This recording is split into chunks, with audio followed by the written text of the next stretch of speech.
Bonjour à tous, dans cette vidéo nous allons commencer le chapitre 15, caractériser un mouvement. Alors en fait la notion de mouvement elle est présente partout dans notre monde, autrement dit, dès qu'un corps se déplace, change de position, on parle de mouvement. Alors nous allons voir ici en physique comment on va décrire les mouvements. Donc là, par exemple, on a des gens qui se déplacent, on a une grande roue, et puis aussi les mouvements aussi dans le système solaire, par exemple. Bien, alors tout d'abord, en fait, il y a la notion de ce qu'on appelle la trajectoire. Donc là, par exemple, ici, si j'ai une fourmi qui se promène sur un écran, voilà, qui fait ça, très bien. En fait, ici est symbolisée la trajectoire, par exemple, de la fourmi. La trajectoire est l'ensemble des positions successives occupées par l'objet en déplacement. Donc, voilà. Bon, le problème, c'est que la trajectoire, elle ne se voit pas toujours, mais dans certains cas, elle se voit bien. Donc, ici, on retrouve la définition qu'il faut connaître. Donc, la trajectoire d'un objet est l'ensemble des positions successives occupées par cet objet au cours de son mouvement. Bien, donc à partir de là, donc il y a une petite remarque, la trajectoire, on peut la présenter par une ligne continue ou par des pointillés. Et en fait, à partir de là, on a deux types de trajectoires qu'il va falloir connaître. Donc deux trajectoires un petit peu spéciales. Eh bien, la trajectoire rectiligne et la trajectoire circulaire. Donc la trajectoire rectiligne, en fait, c'est extrêmement simple. La définition, un objet a une trajectoire rectiligne si sa trajectoire est une portion de droite. Donc là, par exemple, ici, nous avons un avion qui laisse une trace dans le ciel. On voit ici qu'il se déplace en ligne droite, donc on peut dire que sa trajectoire est rectiligne. L'autre exemple, c'est la trajectoire circulaire qu'il faut connaître. Donc trajectoire, attention, en forme de cercle ou d'arc de cercle. Bon, c'est pas forcément un cercle. Donc là, évidemment, les gens qui sont, les cabines qui sont sur la grande roue, font un tour, donc vont avoir une trajectoire circulaire. Ça, là, il n'y a pas de problème. Mais si on prend une personne sur une balançoire, donc qui va osciller comme cela, eh bien si on prend un point de son corps, il va décrire un arc de cercle, donc une portion de cercle. Et bien dans ce cas-là, on va dire quand même que la trajectoire, elle est circulaire.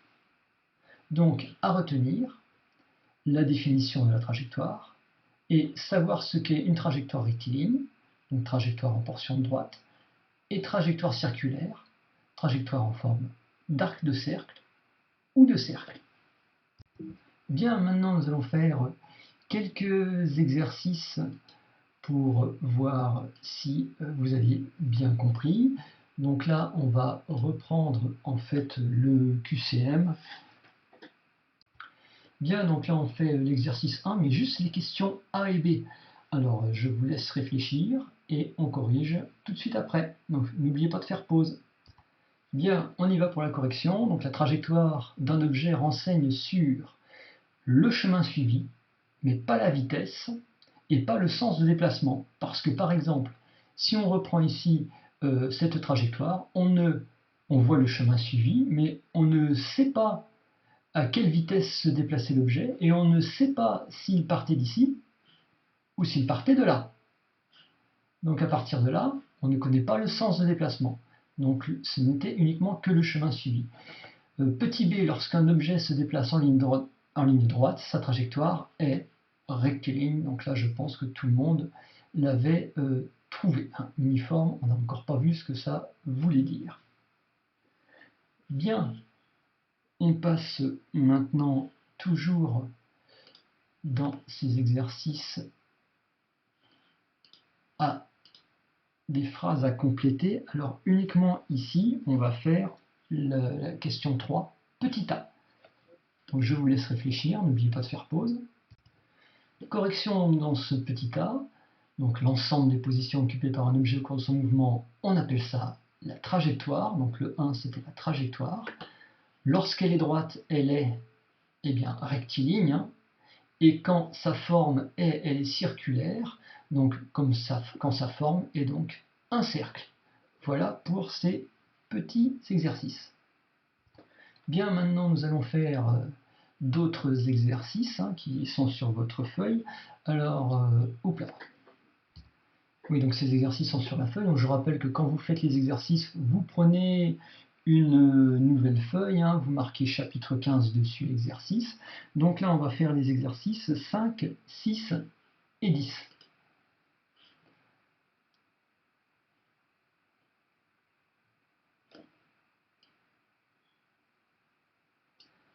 Alors, je vous laisse chercher un petit peu.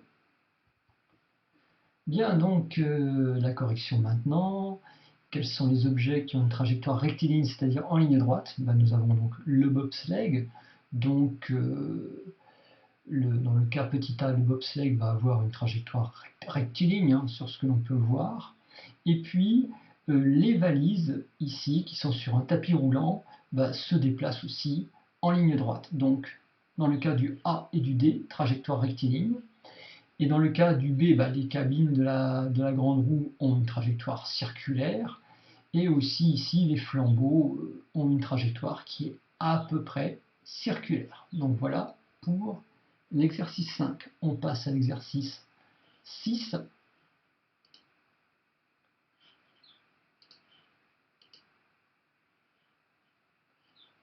Voilà, donc là c'est une expérience qui est décrite. Il faut simplement répondre à la question. Alors juste une petite précision, ici on met les photographies sont prises en mode rafale. Bon, qu'est-ce que ça veut dire? Ça veut dire que l'appareil prend des photographies à intervalles de temps égaux et on va superposer en fait toutes les photographies les unes sur les autres. Donc je sais pas, à l'instant t égale 0, l'objet est ici. Ensuite, un certain temps après, il est là, le même intervalle de temps après, il est là, etc., etc. Et donc on a les différentes positions de l'objet au cours du temps. Bien, donc les réponses. Donc pour la figure 1, la bille, comme il se déplace en ligne droite, elle a donc une trajectoire rectiligne. Donc il fallait dire trajectoire rectiligne dans le cas du 1. Et dans le cas du 2, alors on peut le décomposer en deux parties. Donc pour les positions, pour les 4 premières positions, on peut dire que la trajectoire est rectiligne. Mais après, pour 5, 6, 7, 8, pour les 9e, de 5e à la 9e position, on peut dire ici que la trajectoire, elle est circulaire. Donc pour la figure 2, on peut dire qu'au début, la trajectoire est rectiligne, puis proche de l'aimant, la trajectoire est circulaire. Bien, on passe à l'exercice 10.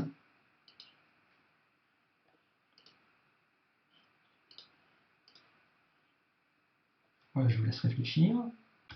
Bien, correction de cet exercice, donc là il fallait utiliser les mots rectiligne et circulaire. Donc entre A et B, la trajectoire de la voiture est rectiligne, en ligne droite.